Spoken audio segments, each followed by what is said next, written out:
Are you busy mowing lawns, serving your customers, but you feel like you're not seeing the money that you should? Today, we're going to talk about 5 things that are eating away at profits. And most of these are silent. So it's not like you notice them. At the end of the day, it's what's eating away at your profits. I'm Paul Jameson down here in rainy Sarasota, Florida. Normally it's sunny down here in the Sunshine State almost every day. That's why they call it the Sunshine State. But we have something called rainy season. And we are in the middle of rain season today. So I went out to the golf course this morning, all fired up to play 18 holes. And we're in the parking lot and it starts raining. And I look out over it's actually the Sarasota Bay. And you see these big, scary, dark rain clouds. So, all right. I'm doing a spontaneous podcast episode here because I'm not out golfing. So we are live on Facebook, YouTube, and LinkedIn, and of course on Spotify and Apple. Thank you for the comments. You guys can say hello. Green Frog Web Design says Golf and Pro. Working on it, man. I shot an 80 yesterday from the Blue Tees at a tough course. So I'm slowly getting better. All right, we're going to dive into today's topic. And Ezra, let me know if you can hear me okay. And anyone else in the comments that wants a shout out, I can see the comments. So if you're nice in the comments, I might shout you out. And if you're mean, I'm not going to shout you out. All right, that's how that works. All right, top 5 mistakes eating your profits. And I'm going to just go through the order. All 5 of these will eat our profits. So number 1 is poor route density. And so when I started my first lawn care business in Atlanta, I was in a town called Lawrenceville. And this real estate agent, she was, long story short, she was number 2 real estate agent in the area. Big, big sales, lots of homes that are being showed and everything. And I thought this was a great idea. She's, long story short, the guy that was taking care of all of her properties, unfortunately, had to go to the hospital and he had some recovery time. And so it's like the middle of the spring rush. And the guy who was taking care of her properties for all these years was out of work until further notice. So she's like, and it's middle of spring rush. Things are growing like crazy. So she's like, hey, I can get you all these properties, like more work than you could handle, because the guy that used to do it can't do it right now. Would you like to take over these properties? And she's like, I'll just pay you each time you mow the grass, maintenance the property, you'll get paid. I was like, yes. Because I just started my business. So like, this is great. So I do one in Lawrenceville. And then she's like, okay, I got the next one. Gives me the address. It's over in a town called Winder, Georgia. I'm going over to Winder. And you might not know the names of these cities, so I won't bear the details here, but her properties were all over metro Atlanta. It's 2011, but still the traffic in Atlanta, although it's atrocious now, it was still bad, 14 and a half years ago. So I'm driving all over town to do a 30-yard, and my prices, I'll get to that point in a minute, but my prices are too low. So I'm driving all around Atlanta from this house to that house to the other house, happy that my schedule is full because the real estate agent gave me all these properties, but it was destroying my profit because I was wasting time, which they called windshield time. I'm just looking at my windshield in the Atlanta traffic, listening to WSB 95.5 news, talk weather, Anyway, I listened to a lot of talk radio because I was driving a lot and obviously taking a lot of fuel and just wasting time. So instead of doing one lawn across town, it's easier to get a whole bunch on the same street. So 5 mistakes that are eating your profits. Number 1, start with route density. Are all your customers in a dense area? That's step 1. And I would choose the area wisely, where there's money, where there's good customers. Number 2, we're all probably guilty of this, and that is underpricing your services. All right. So how this works, and you can make in the comments if you've been here, you have a little bit of fear. So you hear Johnny down the street, he's charging $50 per cut. Your ears have been tingling at the gas station. You've been listening. Oh yeah, Johnny charges Mrs. Smith $50. So you're thinking, well, I really, customer calls you out to give a quote. It's in the same neighborhood as old Johnny. And Rick's there too. Rick's mowing. And these guys are charging $50 a pop. You know that. So you're thinking, I'm going to charge 45. I'm going to get the yard if I charge 45 or even worse, 40. So you kind of know the market in the neighborhood, and you think, well, really the psychology behind it is you're fearful. So you just drop your price just a little bit less than the competition. Destroys your profits because you have to cover your overhead and you have to pay yourself well.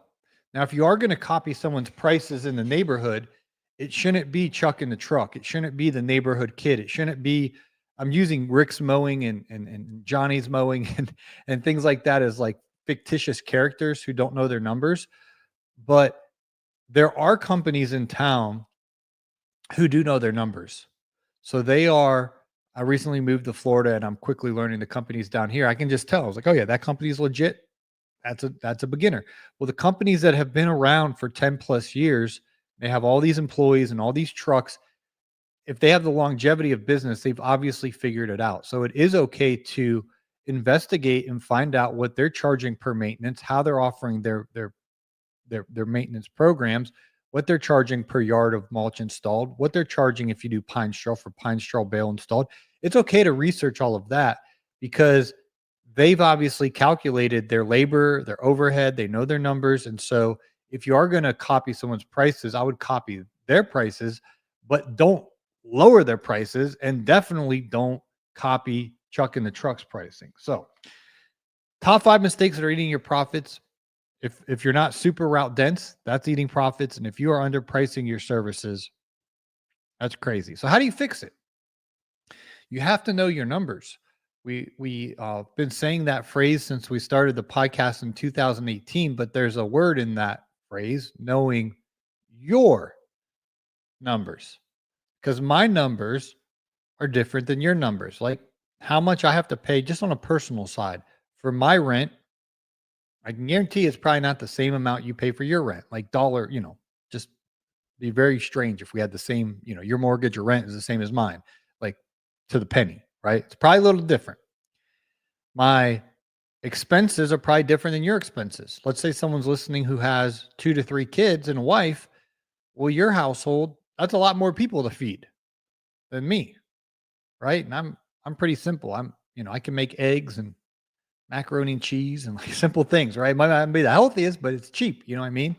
So my expenses for my personal life and then in my business and my desired profits, those are my numbers. You have your numbers for what your mortgage or rent costs, what it costs to run your household if you have children and a spouse and all of that. And then you start getting into the business, you have your expenses, you have your numbers.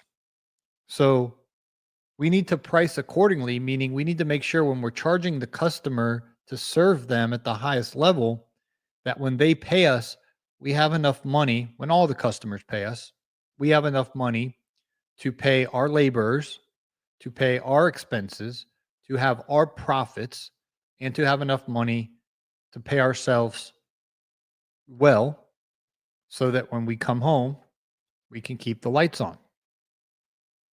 We can have food in the refrigerator and pantries. Most people charge too little out of fear. I was definitely one of them. I did it. I'd get there. I would think, okay, I know this other guy's charging around this, and I would price less than him, and I'd get the job. And now I have the responsibility and the pressure to perform the service for that customer, knowing I'm barely making any money. And you get more customers at too low of a price. Now you're like a hamster in a wheel because now you have to go mow, edge, trim, blow, or whatever your service is. They pay you, but you're never getting ahead. You're just in the cycle. You're working. The money comes in, and you're, I gotta get paid. I gotta get paid because I gotta pay this bill. I gotta pay that bill. I gotta pay this bill, and now I gotta go do another. But you're never actually getting ahead. Hamster in a wheel. Hamster in a wheel. What's causing the hamster in the wheel? Could be you don't have route density, underpricing your services. Major issue. Number 3, top 5 mistakes eating your profits. Scope creep. What's scope creep? Hey, Paul, can you trim them bushes real quick? Oh, those bushes that are overgrown and hairy and it's got a snake in the middle of there. Those bushes. Hey, the neighbor comes. Hey, man, real quick, why you got that blower going? The kids, I guess, when they're not lying, they say no cap. Um, no cap. Um, this guy, all right. Hopefully, he's not watching. We would be mowing, trimming, edging, blowing. Okay, across the street. He would come down, walking down his little driveway, little hill. Hey, man, hey. And he wouldn't talk to me. He was very deceiving. He would talk to one of my employees, and he was, hey, man, real quick, can you trim around a mailbox real quick? Because he didn't have a weed eater, so he would mow, but there'd be all this stuff happening around his mailbox. Hey, bro, I'll give you $5. I'll give you $5. So then my employee's like, okay, he's trimming real quick. Oh, hey, real quick. Will you blow my drive? Like, and he's sitting here real quick, behind my back. And then my guy for $5, right? Wants a quick $5 for who knows what. But it was a mess. And so finally I caught the guy and I scolded him. I was like, dude, boundaries. If you want to hire us to service your property, this is the rate. That's what your neighbor here pays. This is what your neighbor here pays. And never talk to my employee again, asking him to trim around your little mailbox and blow your driveway because he keeps doing it. He's stealing my time. Boundaries. That dude was out of control. But how many times have we, the customer, or not even the customer, but the neighbor comes out, hey, real quick, man, can you blow the driveway real quick? Can you do this?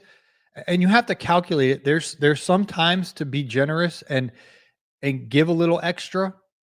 There's certainly, I'm not saying never do that. There's generosity is a beautiful attribute to have, and there's just, as business owners, there's a responsibility we have to steward our time, our labor, our equipment, and all of that wisely. So when I say scope creep, all of those, hey, just while you're here, all of those things can add up. So how do you fix it? You let them know what's included up front. Mrs. Smith, what's included is every week we will mow your yard. We use sharp blades on our mowers. Our mowers are good. Your grass is going to look fresh and clean and crisp. Mrs. Smith, and I'm just, whatever your service is, I'm not saying this is what you got to do, but you got to let them know this is what's included and what's not. What's included is a mow. We're going to edge around your garden beds. We're going to edge around your sidewalk or your driveway. We're going to trim these bushes right here. Now, we're not going to prune that big old tree right there, but we will trim these lower pedalums right here, whatever your bush is. And then we'll do a little finishing touch blowing. Before we leave, we'll blow off your patio and driveway and make sure everything looks nice. Now, what's not included is mulch. That's an extra service that we provide in the spring. What's not included is core aerations. I highly recommend that. That's an extra charge in May. Yada, yada, yada. So Mrs. Smith knows, if you're doing your job correctly, this is the services she's signing up for. These are the services that are available for an extra cost. Upfront. You have to be clear with this. That makes it easy to say no when they try to get these little freebies. Now, that leads me into my next point. What's that, Mr. Producer? No, I don't know if there's a correlation there. Why are you so upset today, Paul? Is it because you're not out golfing? If you're just tuning in, I went to go golfing today. I live in Florida. I was all pumped up, right? And we get to the course and it starts raining. I mean, we're in the parking lot and the rain's just coming down. And me and my buddy are like, looking out over the Gulf of America. There's these huge, scary, dark clouds. And look at the radar and it's coming right at us. We're like, all right, no golf today. So, hey, I'm in here podcasting, but I'm passionate about this because I made all these mistakes. All right. Top 5 mistakes eating your profits. I didn't have route density when I started. I was lowering my prices out of fear when I started. I was doing all the little extras for my customers, for the neighbors, for everyone. Just they call it a yes man. Anybody said, hey, will you do that? Yes. And I'm driving home at 7 p.m. in my Ford F-150, sweating, sweating, tired, tired, tired, broke, busted, and disgusted. Broke. BROKE, broke. All day long, though, I'm doing everything for everybody. I was driving all around town. My prices were too low. I was doing all this extra free work. All right. Number three, that was number three. Number four, what's this is probably the most important one. They're all important, but what's eating your profits is you're not upselling or cross-selling. All right. I've made friends with a lot of the best companies in the United States. What I mean by that is folks who do $15 million in revenue, $20 million in revenue. I'm friends with these guys. I've been to their shops, I've been to their homes, I got their phone numbers in my phone. We talk off air, numbers. What they do well is they don't leave easy money on the table. So they get a customer. There's something called a lifetime value of a customer. So they get a customer and they're not thinking, just for the season. They're thinking long term, how if they serve this customer well, they're going to be able to provide these, upsell them on these extra services. For example, you have a customer, they have garden beds, you upsell them that you're going to put mulch in those garden beds or pine straw. For example, you have a customer, you're mowing their grass, you should be the company that's doing their core aeration. Now, down in Georgia, down in Florida, down in warm season, the core aerations take place usually in May. Some of them do in April. But in cool season turf, like my friends in Ohio and Pennsylvania and Virginia and places like that, they do it more in the fall. Okay. This isn't the science behind that. We can do another episode on core aerations, but it's a no-brainer upsell. I'm a big golfer, okay? They aerate the greens on the golf courses a lot, not just once a year, a lot of times a year. Because it's the proper thing to do for the turf. To get that turf reaching its maximum potential, you got to get that airflow down into the turf and do the core aeration. So as a golfer, I see them all the time. Well, they just punched the greens. They just did the core aeration. So looking at your business and asking, what are your core services you're offering to your customers? And then there's like this gateway where you get your customer at the mow, edge, trim, blow level. And then if you have the experience and the proper licensing and desire to do the fertilization and weed control, you sell them on the fert and squirt if you know what you're doing. If you know what you're doing with core aeration, which it's really not that hard to go rent the machine at a big box store, at a tool rental place, rent a good core aerator, you upsell core aerations. It's really not that hard to spread mulch and to put a nice little edge on the border of the mulch bed, to do the pine straw, and the list goes on. And you can get into pressure washing. And you don't want to bite off more than you can chew and offer everything to everybody. But what my friends do that make the big money is they have a variety of services. And when they get a new customer, they are intentionally marketing to that customer, hey, we also offer mulch, aeration, seasonal cleanups. I got friends that do mosquito control. And they all have the mowing clients, but the mowing client isn't just a mowing client. It's also, right, in their CRM, they have an invoice each year for mulch to that customer because they did the marketing ahead of time.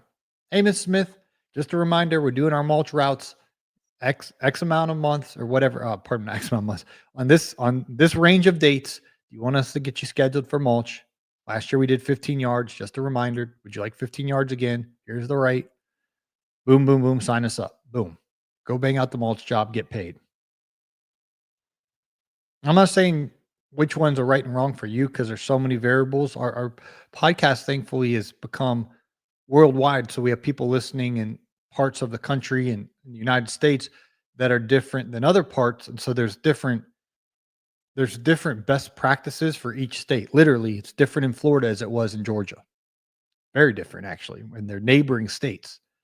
So, but the point is, find your upsells and cross sells that you feel most competent, where you can serve that customer at the highest level and do it. Number 5, last but not least, biggest mistake that's eating away your profits is not tracking your expenses and time. So, all the great companies in this industry, the United States of America, they track their time. They know how long it takes to, let's just say it's a fertilization and weed control company. They know when the truck gets to the property, how long it takes to spray the fertilization or weed control, whatever they're throwing down, and then they get back in the truck. They know how long that took. They're tracking their time. And same for mowing, right? You know when the truck gets there, you know how long it took you to mow Mrs. Smith's yard, you know when you're done. Shout outs to Horizon 360. That's the CRM that we recommend. It's actually put out by Toro. Marvin Joels, Wisco, what's up, man? Hanging out over there on LinkedIn. So these companies, okay, they track how long they're on the customer's property. Then there's another layer to that. So that's like elementary school. That's step 1. You clock in. You can do this on a sheet of paper. We got there at 10 a.m. We left at 11 a.m. We had 3 people working on the job. That's 3 man hours, right? Very simple math. And again, most of the CRMs, you can plug this into the CRM and it's going to take care of the information for you. So from there, number 2, within point number 5, is in addition to tracking your time, you're tracking your expenses. So you know how much your storage unit costs you every month. You know how much your equipment payments cost you every month. You know how much your labor is every month. You know all your overhead. If you have a CRM subscription, if you have QuickBooks Online subscription, right? And these things keep going up, like little bit by little bit. I think when I started, my QuickBooks Online was like $30 a month, and it was 35, then 40, then 45, then 50, then 55, then 60, and I just keeps going up. And all these other expenses that we have to run our business, if we track our expenses and we track our time and we're paying attention, we can see what needs adjusted, what maybe needs cut out, what needs improved, what needs to be done more efficiently. So if you're just tuning in on LinkedIn, YouTube, Facebook, thanks for watching. Top 5 mistakes eating up your profits. In summary, number 1, poor route density. You're driving all around town instead of being in a very dense area.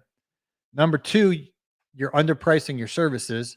You get fearful. You find out what someone else in the industry is charging, and you just charge a little bit lower than them.